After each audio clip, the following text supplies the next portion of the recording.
저 너머의 우리는 결코 우리가 될 수 없다라는 제목으로 하나님 말씀을 살펴보도록 하겠습니다.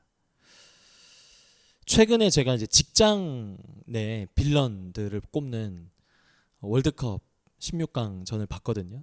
그래서 유튜버들이 컨텐츠로 뭐 이렇게 16강전 해서 올려서 이렇게 이거다, 이 사람이 우승했다라고 하는 것들이 있잖아요. 근데 제가 보니까 자기 공을 가로채 가는 상사는 흔하더라고요. 예. 바로 16강에서 떨어지는 거 보고 되게 많구나.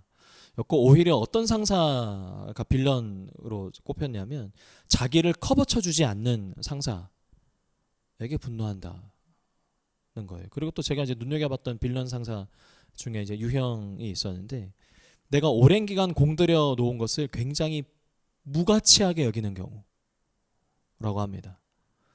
차라리 공을 채가면 그건 나름대로의 인정을 맞아요, 받는 경우인데,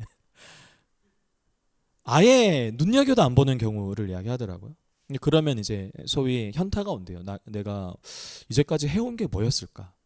내가 이 조직에서 뭐 하는 사람이었지?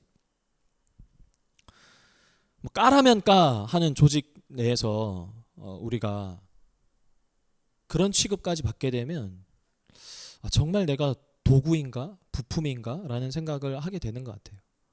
내가 한 업무들이나 여러 가지의 성과들에 대해서 뭔가 성과를 반영해 주는 건 바라지도 않지만 아예 그냥 무가치한 것으로 여길 때 정말 큰 자괴감이 들 것 같습니다. 여러분, 제가 여기서 이제 하나를 좀 넘겨짚고 갔으면 좋겠는데, 우리가 안다, 무엇을 안다, 어떤 대상을 안다라는 게 있잖아요. 근데 이 안다라는 것이 두 가지 종류로 나눌 수 있거든요. 하나는 뭐냐면, 한번 생각해 보세요. 우리가 카톡을 보내잖아요. 상대방이 메시지를 읽었어요. 그러면 대화창에 이거 읽은 표시가 뜨죠. 뜹니다. 1이 사라져요. 숫자 1이. 그러면 내가 보낸 이 메시지의 내용은 상대에게 전달이 됐거든요. 근데도 만약 답이 없어요. 1이 사라졌는데. 하루는 괜찮아요. 이틀 지나고 일주일이 되면 기분이 굉장히 묘해요. 그리고 나와 그 사람의 관계에 대해서 다시 한 번 더 좀 생각을 해보게 되더라고요. 저는요. 그러니까 제가 이제 안다라는 것을 크게 두 가지로 구분할 수 있다고 하는데, 하나는 뭐냐면 정보로 아는 거예요. 그리고 또 하나는 뭐냐면 관계로 아는 게 있거든요. 그러니까 나라는 사람을 정보에 한번 대입을 해볼게요. 회사 인사 시스템이라면 내 생년월일, 뭐 입사일, 연봉, 그리고 뭐 가족 관계, 대략적인 거주지 정도는 정보로 입력이 되겠죠. 성호원이라는 사람에 대한 것들에 대한 정보 말이죠. 그거는 이제 그 데이터를 보는 사람은 정보로 저라는 사람을 아는 거예요. 근데 그게 정말 이 사람을 내가 안다라고 할 수 있을까요? 또 그렇진 않죠. 관계로 아는 부분도 있단 말이죠. 우리가 사람한테 가끔은 목마를 때가 있습니다. 여러분, 사람에게 목마른 적 있으세요? 관계에 대한 목마른 말이에요. 그러한 것들이 찾아오면 그 갈증을 어떻게 해소하죠? 내 정보를 아는 사람 한 명을 더 추가하면 그게 해소가 될까요? 더 늘어난다고 해서 100명이 추가돼도 해소가 되지 않아요. 우리는 관계로 나를 아는 한 사람에게 목마르고 그 한 사람을 통해서 갈증을 해소하곤 합니다. 내 나이가, 내가 태어난 곳이, 내가 무엇을 하고 있는지를 정보로만 알고 있는 사람 100명보다 나를 관계로 아는 사람 한 명이 더 소중하죠. 여러분, 만약에 그런 한 사람이 없다면, 여러분의 인생에 나를 관계로 아는 사람이 한 사람이 없다면 여러분의 인생은 정말 사막 같지 않을까요? 세상이 나를 모른다는 것은 쉽게 받아들입니다. 근데 세상에서 관계로 나를 알고 지내는 사람이 없다는 것은 굉장히 받아들이기가 어렵거든요. 여러분, 제가 이제 질문 한 문장 드릴 텐데 이걸 잘 기억하시고 오늘 설교를 쭉 따라오셨으면 좋겠는데, 세상에 나를 아는 사람이 단 한 명도 없다. 그런 세상은 어떤 세상일까요? 이 질문을 기억하시면서 설교를 계속 따라오시면 좋겠습니다. 오늘 본문의 배경이 있는데 출애굽기 1장 7절이거든요. 다 같이 한번 읽겠습니다. 시작. 이스라엘 자손은 생육하고 불어나 번성하고 매우 강하여 온 땅에 가득하게 되었더라. 야곱의 이야기를 지난주에 저희가 살펴봤습니다. 야곱이 이집트로 내려갔죠. 자기의 모든 식솔, 가족들을 데리고 내려갔어요. 그리고 그 다음이에요. 야곱도 죽고 그의 아들들도 죽고 400년이 지났거든요. 야곱의 자손들이 이집트에 살면서 400년이 지난 지금 이 7절에 어떻다고요? 생육하고 불어나서 번성하고 매우 강하게 되었대요. 이게 그냥 인구 통계를 알리는 건 아닙니다. 숫자적으로 많이 많아졌다라는 정보를 이야기하는 게 아니거든요. 창세기 3장 32장 12절에 주께서 말씀하시기를 내가 반드시 내게 은혜를 베풀어 내 씨로 바다에 셀 수 없는 모래와 같이 많게 하리라 하셨나이다. 이거 누가 언제 이야기한지 아세요? 저희가 뭐라고요? 아브라함. 아주 성경에 대한 맥락이 있으신 분입니다. 틀렸습니다.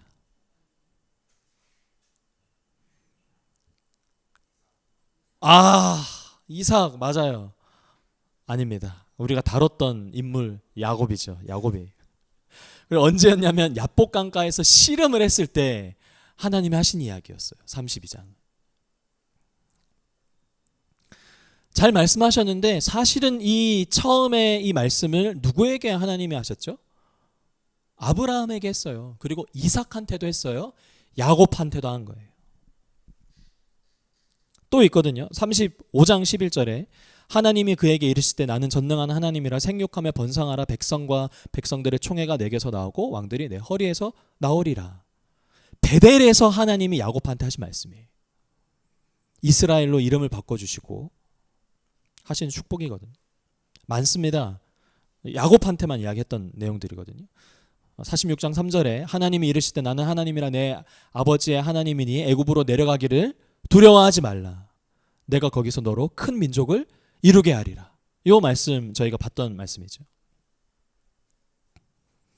이렇게 하나님이 야곱한테 약속하신 말씀을 따라해볼까요? 언약이라고 합니다. 영어는 너무 어려서 제가 읽지 않도록 하겠습니다. 이 언약이 400년이 지나고도 성취되고 있는 장면인 거예요. 출애굽기 1장 7절의 이 배경을 설명하는 게 이스라엘 자손이 셀 수 없이 많아졌고 강해졌다라는 것은 하나님의 언약이 400년이 지나도 계속 작동하고 있다라는 거예요. 근데 문제가 있어요. 문제는 뭐냐면 8절이거든요. 8절 다 같이 한번 읽겠습니다. 시작. 요셉을 알지 못하는 새 왕이 일어나 애굽을 다스리더니 시간이 너무 오래 지났잖아요. 요셉이 보증을 서서 자신의 아버지와 자신의 형제들 가족들이 다 애굽에서 살게 됐는데 보증인이 사라졌어요. 왕들도 또 죽고 또 죽어서 이제는 요셉을 알지 못하는 왕이 이집트를 다스리고 있습니다. 이게 문제예요. 여러분 알지 못하다라는 이 단어가 히브리어로는 로야다. 로는 부정문이에요. 야다는 알다라는 건데 알지 못하다라는 거죠. 오늘 설교의 내용이 사실은 알지 못한다라는 이 단어 위에서 설교가 진행된다라고 보시면 돼요. 요셉이 누구죠? 야곱의 아들이죠. 지난주에 살펴봤지만 대가뭄의 시기에 야곱의 가족들이 위기에 빠졌을 때 그 아들 요셉이 애굽의 총리로 다행히 있었기 때문에 야곱의 모든 가족들이 애굽으로 내려갈 수 있었죠. 그래서 살아날 수 있었습니다. 그런데 새 왕이 알지 못하는 새 왕이 들어서서 어떻게 이스라엘 백성에게 하냐면 이거 좀 긴데 같이 한번 읽어보겠습니다. 시작. 그 왕이 자기 백성에게 말하였다. 이 백성 곧 이스라엘 자손이 우리보다 수도 많고 힘도 강하다.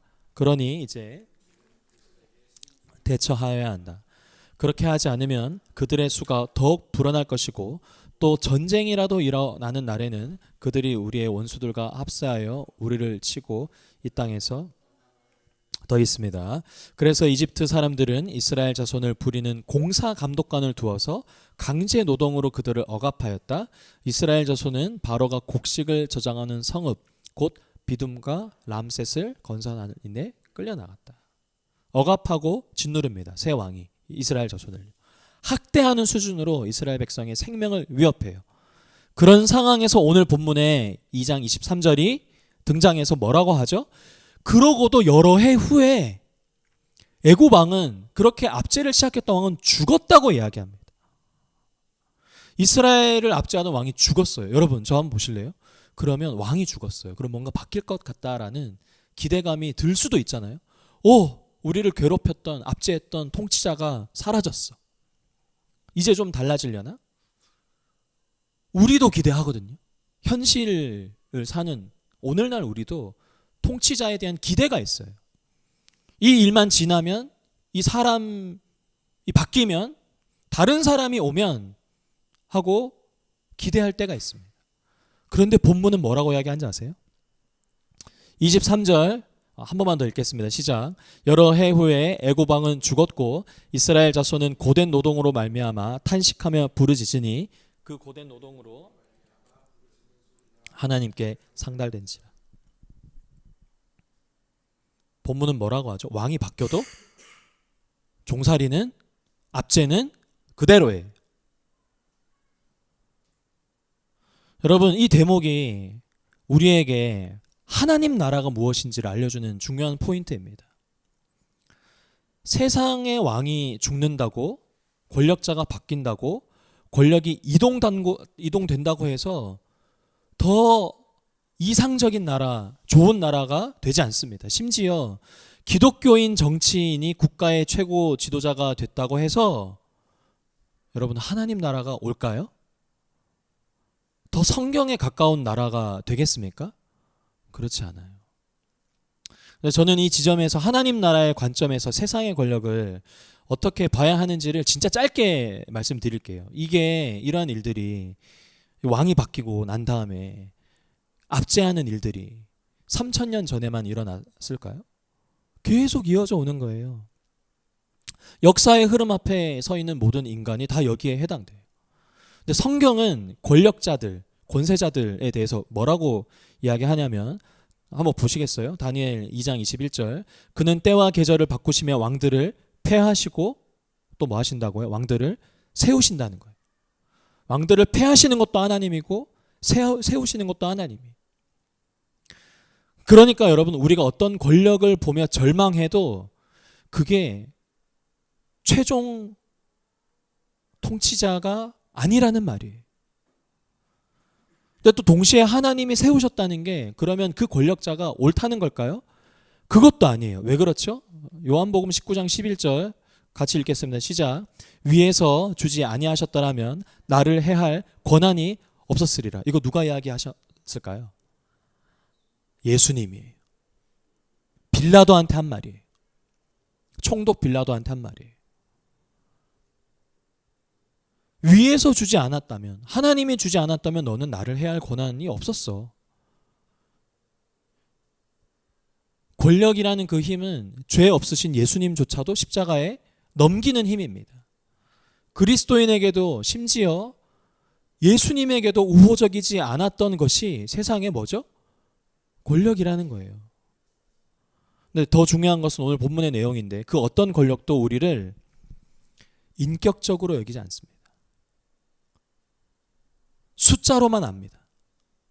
정보로 알아요. 파라오가 내린 명령에 의해서 죽어가는 사람들에 대해서 정말 권력자가 신경을 쓸까요? 쓰지 않아요. 여러분 저 한번 보시면 이런 권세와 통치자들에 대해서 성경이 굉장히 많은 장면들을 이야기를 하거든요. 신약 성경이나 구약 성경 내에서. 그런데 왜 이런 것들을 폭로하는지 아세요? 진짜 통치자이신 하나님이 어떤 분이신지를 부각시키는 거예요. 하나 더 있는데 죄인된 인간이 세운 시스템은 언제나 한계가 존재합니다. 세상의 권력은 우리를 뭘로 보죠? 이번 주에 저희 경험했잖아요. 숫자로 봐요. 퍼센테이지로 봅니다. 하나님은 어떻게 보시죠, 우리를? 인격적으로, 관계적으로 보십니다. 그거에 대한 내용만 저희가 나누도록 하겠습니다. 어쨌든 왕이 바뀌어도 이스라엘 자손의 노역은 끝나지 않았습니다. 그래서 이들이 뭘 했냐면 하나님께 부르짖었고 또 부르짖었어요. 그랬더니 그 부르짖는 소리가 하나님께 상달되었답니다.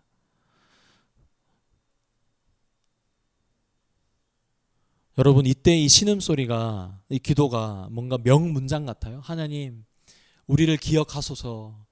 아브라함과 이삭과 야곱에게 맺으셨던 그 언약을 기억하셔서 우리를 이 애굽의 압제 가운데 구원하여 주시옵소서, 뭐 이런 기도였을 것 같아요? 아니에요. 신음소리. 그저 신음소리. 비명에 가까운 소리일 수 있죠. 왜냐하면 채찍질을 당하면서 노역을 해야 되거든요. 람셋을 건설해야 되거든요. 식량 창고를 건설해야 돼요. 그리고 계속 그 일들이 무거워져만 가요.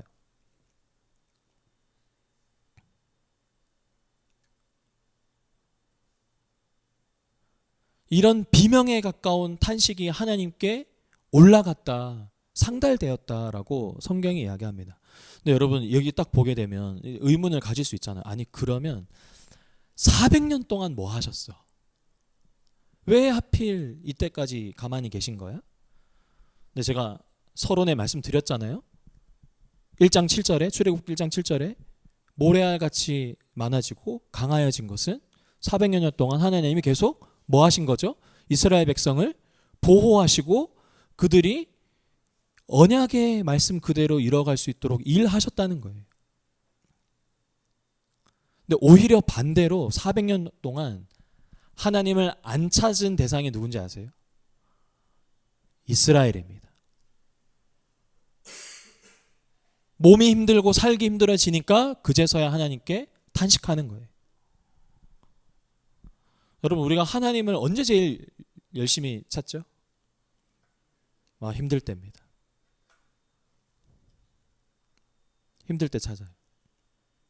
저는 솔직하게 하나님을 언제 제일 많이 찾냐면 예배 준비할 때. 제일 많이 힘드니까.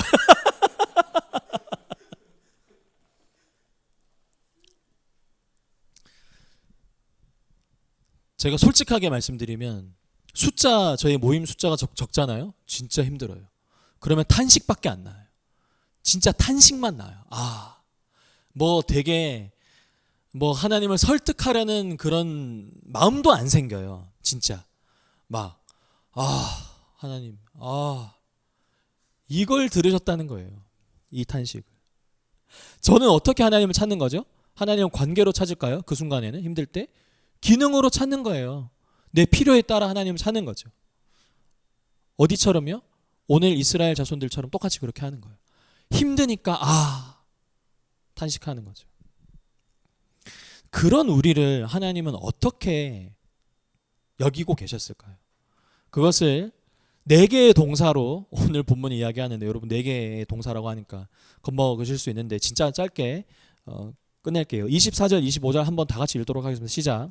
하나님이 그들의 고통 소리를 들으시고 하나님이 아브라함과 이삭과 야곱에게 세운 그의 언약을 기억하사 하나님이 이스라엘 자손을 돌보셨고 하나님이 그들을 기억하셨더라.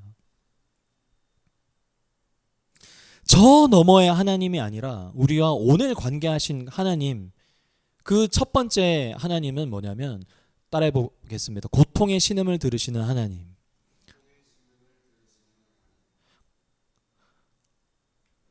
들으신다는 거예요. 고통의 소리를. 큰 소리로 말하고 신앙의 연수가 많은 사람의 기도와 잘 정제된 명문장의 기도만 듣는 게 아니라 고통의 소리를 들으시는 분이 하나님이십니다. 감독관들한테는 그게 이스라엘 백성의 불평이었겠죠. 휘발되는 당연한 소리였을 수도 있어요. 권력자한테는 저것들 불평의 소리가 자꾸 많아지네, 위험 신호로도 들릴 수 있는 소리였겠죠. 근데 하나님은 자기 백성의 신음의 소리로 들으신 거예요. 여러분, 그래서 여러분 그 고난의 압제에 뼈가 말라가는 그 인생의 때를 지나가실 때 한 문장 또 안 되는 이 기도를 하셔야 돼요. 진짜. 아, 하나님 저 너무 힘들어요. 아, 하나님 진짜 저 잘 모르겠어요. 이것도 어렵잖아요. 따라해 보실까요? 아, 하나님. 아, 하나님. 이걸로 충분합니다. 저 너머에 하나님이 아니라 관계하시는 하나님, 둘째는 언약을 기억하시는 하나님입니다. 아브라함과 이삭과 야곱에게 세운 그의 언약을 어떻게 하신다고요? 기억하시는 하나님이라는 거예요. 여기서 이 기억하사라는 게 히브리어로 자카르라는 말인데, 이게 이 뜻이 잊고 있던 걸 떠올려서 기억했다라는 뜻이 아니에요. 절대 아니에요. 이거는 뭐에 가깝냐면 우리의 기도가 하나님이 약속하신 그 말씀, 언약 안에 있는 것들을 확인하신다라는 것에 가깝습니다. 그래서 하나님의 이 언약이 실행의 때인가를 가늠하시는 뜻입니다. 이 기억하사가. 세 번째, 저 너머의 하나님이 아니라 관계하신 하나님. 셋째는 보시는 하나님입니다. 25절 보시면 하나님이 이스라엘 자손을 돌보셨다라고 하는데, 저희가 돌보다라는 단어 때문에 케어하다로 저희가 읽을 수 있지만 원어나 영어 성경으로 보면 다 보다라고 되어 있어요. 보다. 진짜 눈으로 보다예요. 그러면 하나님이 뭘 계속 보고 계셨다는 거죠? 이스라엘 백성이 노예로서 끌려가고 채찍에 맞고 압제당하는 그 고통의 장면들을 다 보셨다는 거예요. 이집트 사회 구성원들은 이 장면을 보고도 어떻게 여겼을까요? 당연하지. 쟤네는 원래 노예잖아. 그리고 봐도 외면할 수도 있죠. 근데 하나님은 고통의 자리에 있는 그 백성의 압제의 장면들을 다 보고 계시는 거예요. 마지막, 저 너머의 하나님이 아니라 관계하시는 하나님. 네 번째, 따라하겠습니다. 아시는 하나님. 25절 보시면 하나님이 이스라엘 자손을 돌보셨고 하나님이 그들을 기억하셨더라라고 되어 있지만, 이게 번역이 사실 바른 번역이 아닙니다. 이거는 야다, 아까 제가 이야기했던 알다라는 거예요. 알다, 아셨다라는 단어로 쓰였거든요. 근데 이 단어가, 알다라는 이 단어 위에서 오늘 설교의 맥락이 있다라고 아까 말씀드렸잖아요. 여기에 알다라는 거에는 목적어가 없어요. 보통 안다라고 하면 무엇을 안다라고 하잖아요. 근데 여기는 다 안다는 거예요. 그러면 이건 뭐죠? 정보를 파악했다는 게 아니에요. 따라해 보겠습니다. 언약적으로 인정하다. 자기 것으로 택하다. 야다라는 이 알다라는 것은 언약과 관련되어서 언약된 하나님의 백성을 아시고 택하신다라는 뜻이 같이 섞여 있습니다. 이 똑같은 단어가 아모스 3장 2절에 이렇게 쓰였는데, 내가 땅의 모든 족속 가운데 너희만을 알았나니. 그래서 하나님이 아셨다라는 것의 진정한 의미는 내 백성이라고 끌어안으셨다. 하나님이 우리를 아신다는 건 뭐냐면 자기 소유로 우리를 선언하시고 안으셨다라는 거예요. 여러분, 카톡 읽음 표시 아까 제가 말씀드렸죠. 정보로 아는 거잖아요. 근데 읽었는데 답장 안 해요? 그러면 관계에 대해서 저희가 다시 한 번 더 생각하게 되죠. 이 사람 내가 잘못 알고 있었네? 이 정도밖에 나랑 관계가 안 되는 사람이었나? 1장에서, 아까 출애굽기 1장에서 등장했던 이집트의 왕은 요셉을 알지 못했다라고 이야기했어요. 그런데 오늘 이 2장에서는 어떻게 되어 있죠? 하나님이 안다라고 하는 거예요. 본문이 뭘 하고 있냐면 워드 플레이 하고 있는 거거든요. 알다라는 이 동사로. 택하신 백성을 나는 안다. 나는 끌어안는다는 거예요. 그런데 세상의 왕은 알지 못한다는 거예요. 끌어안지 않는다는 거예요. 책임지지 않는다는 거예요. 이유가 있어요. 왜죠? 아브라함과 이삭과 야곱에게 하나님이 맹세하셨거든요. 언약으로 맹세하셨거든요. 여러분, 이스라엘 백성들은 400년 동안 하나님을 잊고 살았거든요. 근데 하나님은 그런데 어떻게 하고 계시죠? 400년 동안 계속 언약의 그 말씀을 이행하고 계세요. 그리고 그들의 고통을 다 보고 계시고 듣고 계시고 언제 실행할지를 계속 가늠하고 계신다는 거예요.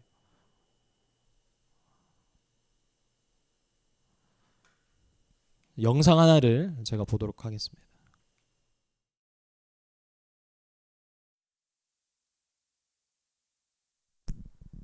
한루로 씨와 대학교 같은 동아리에 있었던 형제님을 급하게 찾습니다.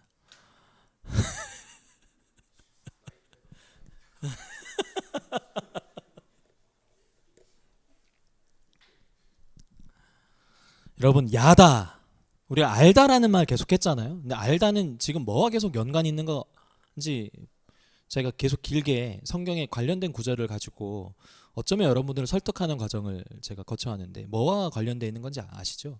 언약과 관련되어 있는 거예요. 언약의 관계이기 때문에 하나님이 계속 아시는 거예요. 택하신다는 뜻이 있고 끌어안는다는 뜻이 있고, 그렇기 때문에 그 백성들의 신음을 들으시고 계속 지켜보시고 언제 가장 좋은 방법으로 이들에게 일해야 되는지를 가늠하고 계신다는 거예요. 이유는요, 언약 때문이죠. 저는 설교 준비하면서 이 대목에서 진짜 이 노래가 계속 생각이 났어요. 가사 보이시죠? 난 널 버리지 않아. 너도 같은 생각이지. 저 너머에 우리는 결코 우리가 될 수 없단다. 난 널 버리지 않아. 너도 같은 생각이지. 난 우리를 영영 잃지 않아. 그런데 너도 영영 그럴 거지? 라고 하는 게 누구의 이야기로 들리냐면 하나님의 이야기로 들리는 거예요.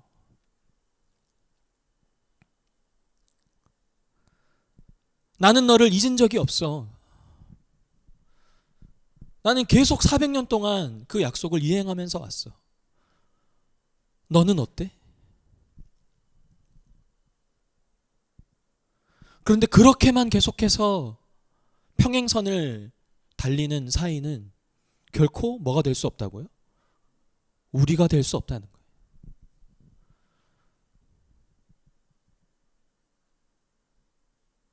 하나님은 선제적으로 이야기하시는 거예요. 우리의 상태와 상관없이. 나는 너를 영영 잃지 않을 거야. 그런데 너는 어때? 너도 영영 잃고 싶지 않니? 나를? 이게 언약적 관계인 거예요. 왜 하나님이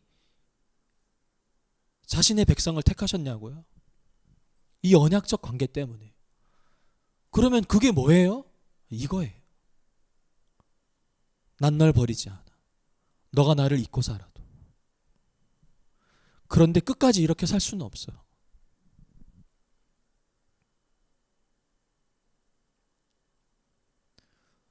이게 일방적인 선언은 아닙니다. 하나님이 우리를 아시고 우리를 택하셨다는 게 우리의 대답을 기다리는 거예요. 너도 같은 생각이지? 그리고 기다리고 계십니다. 여러분, 살다 보면 이 하나님이 보이지 않는 때가 있어요. 정말 안개가 자욱하게 끼어서 이게 도대체 언제 거쳐질까? 가도 안개가 계속 자욱하는 때가 있거든요. 그럴 땐 진짜 하나님 보이지 않습니다. 이스라엘에게는 그 안개가 수백 년이었죠. 부르짖어도 답이 없는 것 같거든요. 하나님이라는 존재도 잊고 살아요. 그런데 오늘 본문이 뭐라고 이야기하시죠? 안개가 짙어 있어도 하나님 보신다는 거예요. 우리는 생존을 위해 자리를 이동해가도 하나님 거기 함께 계신다는 거예요. 우리의 신음을 들으시고 언약을 기억하시고 우리를 끌어안으시는, 그래서 너는 나의 백성이야, 나의 자녀야.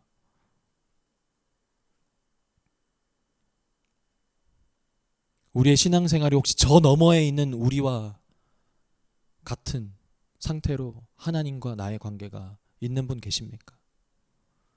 여러분, 언제든지 응답하시면 돼요.